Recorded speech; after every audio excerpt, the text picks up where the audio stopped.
আগাম জামিন, যেটিকে আইনের ভাষায় বলা হয় অ্যান্টিসিপেটরি বেইল। আগাম জামিন কখন নেবেন? ধরুন আপনার নামে একটি মামলা হয়েছে, সেটা থানায় হতে পারে কিংবা আদালতে হতে পারে।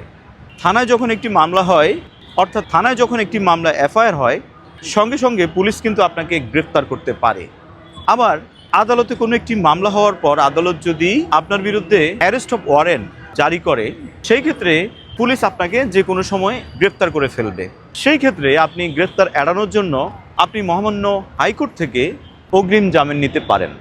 ফৌজদারি কার্যবিধির 498 ধারা অনুযায়ী আপনি মহামান্য হাইকোর্ট থেকে অগ্রিম জামিন নিতে পারেন। আদালত আপনার মামলার গুণাগুণ বিশ্লেষণ করে আইনজীবীকে শুনে আপনাকে নির্দিষ্ট একটি সময় পর্যন্ত জামিন দেবেন। অতঃপর আপনাকে সংশ্লিষ্ট আপনার যেই জেলার কোর্ট আছে সেই কোর্টে আদালত কর্তৃক প্রদত্ত ওই নির্দিষ্ট সময়টি শেষ হওয়ার আগেই, অর্থাৎ হাইকোর্টের নির্দেশনা অনুযায়ী আপনাকে পুনরায় স্থায়ী জামিন চাইতে হবে। অগ্রিম জামিন হচ্ছে হাইকোর্টের একটি ক্ষমতা। অগ্রিম জামিন হাইকোর্ট প্রদান করে থাকে। সুতরাং কোনো মামলা যদি আপনার বিরুদ্ধে ওয়ারেন্ট জারি হয়, সেক্ষেত্রে আপনি যে কোনো আইনজীবীর মাধ্যমে মহামান্য হাইকোর্টে এসে অগ্রিম জামিন নিতে পারেন।